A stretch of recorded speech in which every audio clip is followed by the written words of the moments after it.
El movimiento que no se quiere mover, el peronismo frente a su espejo, la necesidad de reinventarse o desaparecer en su propio reflejo. El peronismo fue, durante décadas, el movimiento político más dinámico, adaptable y vital de la Argentina. Nació en los años 40 como una revolución social, mutó en los 70 en un mosaico de corrientes enfrentadas, sobrevivió a la proscripción, al exilio, a la dictadura y al neoliberalismo. Fue gobierno y fue resistencia, fue partido y fue mito. Y en cada etapa supo, con mayor o menor acierto, leer el pulso del país, interpretar sus reclamos, reconvertirse para volver al poder. Pero hoy, algo cambió. El peronismo parece haberse quedado quieto. Ya no se mueve. Dejó de ser un movimiento en el sentido más literal, algo que se transforma, que avanza, que reacciona. Hoy es, más bien, una estructura inmóvil, anclada en su propia nostalgia, prisionera de un relato que ya no seduce, y atada a liderazgos que el pueblo argentino, con claridad y reiteración, ha decidido dejar atrás. El kirchnerismo, que en su origen fue una de esas mutaciones exitosas del peronismo, una renovación tras el colapso de 2001, terminó por convertirse en su ancla más pesada. Néstor Kirchner logró en 2003 devolverle al movimiento una narrativa épica: derechos humanos, inclusión, Estado presente. Pero el tiempo pasó, y esa épica, en manos de Cristina Fernández y su entorno, se volvió un dogma. Lo que alguna vez fue motor de cambio, se transformó en una ortodoxia cerrada, incapaz de autocrítica y de renovación. La sociedad argentina lo expresó con contundencia.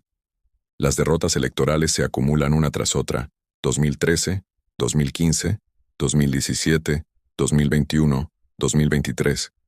Todas las veces que Cristina Fernández de Kirchner encabezó o bendijo una fórmula, el resultado fue el mismo: rechazo mayoritario. Incluso cuando su sector logró llegar al poder, como en 2019 con Alberto Fernández, lo hizo a través de una coalición forzada que pronto se quebró por dentro.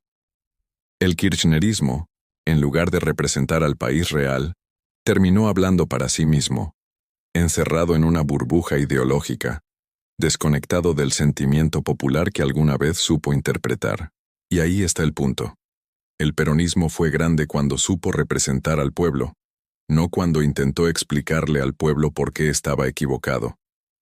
El movimiento que alguna vez se definía por su capacidad de reinventarse, se convirtió en un culto al pasado, en una maquinaria interna que defiende nombres, apellidos y espacios de poder antes que ideas. Lo que fue movimiento se transformó en inercia. El kirchnerismo no solo perdió elecciones, perdió el alma del peronismo, perdió su plasticidad, su intuición, su capacidad para escuchar el murmullo de la calle.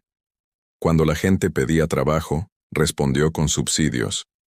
Cuando pedía transparencia, respondió con relato. Cuando pedía futuro, ofreció memoria. Y cuando el país reclamó cambio, le dio continuidad. El resultado está a la vista. Una Argentina que decidió girar el timón hacia otros horizontes, incluso hacia propuestas tan disruptivas como la de Javier Milei, con tal de no volver atrás. Hoy, el peronismo enfrenta un dilema existencial.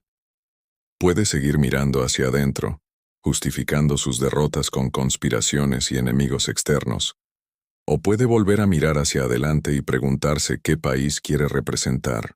No se trata de borrar su historia, sino de dejar de vivir prisionero de ella, de aceptar que el liderazgo de Cristina Kirchner llegó a su fin político, y que su figura, más allá de su peso histórico, se ha convertido en un obstáculo para cualquier intento de renovación real. La dirigencia lo sabe, pero no se anima a decirlo. El miedo a romper con la estructura kirchnerista paraliza al peronismo, lo fragmenta y lo hace perder terreno en todos los frentes. Los gobernadores intentan tomar distancia, los intendentes buscan reinventarse, los sindicatos miran para otro lado, pero nadie se atreve a decir en voz alta lo que es evidente.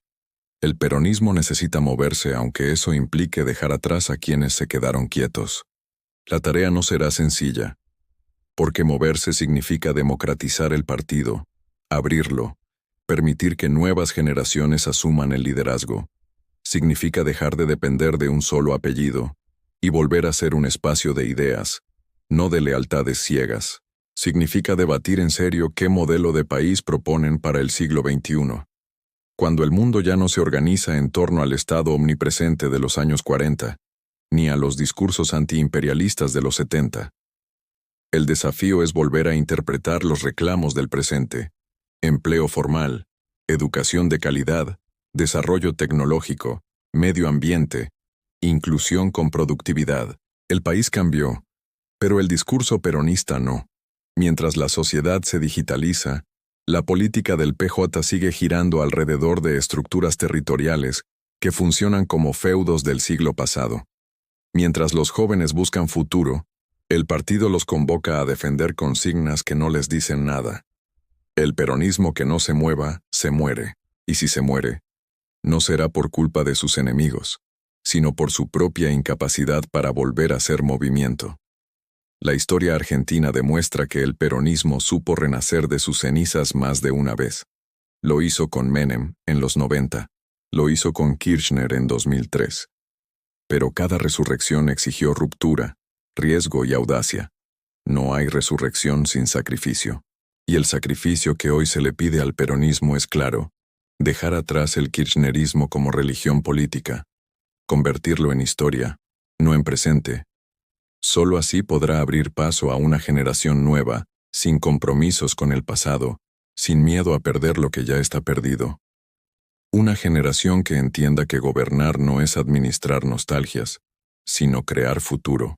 Quizás en esa renovación, el peronismo pueda reencontrarse con su verdadero sentido: el de ser un movimiento popular, no una secta ideológica, una fuerza de transformación, no de resistencia, un espacio de diálogo, no de dogma. Pero para eso tiene que moverse hacia la autocrítica, hacia la apertura, hacia el siglo XXI. Porque si no se mueve, otros lo harán por él, y cuando eso ocurra, ya no habrá lugar para lamentos ni consignas. Habrá un nuevo país, con nuevos protagonistas, y el viejo movimiento quedará reducido a una pieza de museo, el movimiento que no se quiso mover.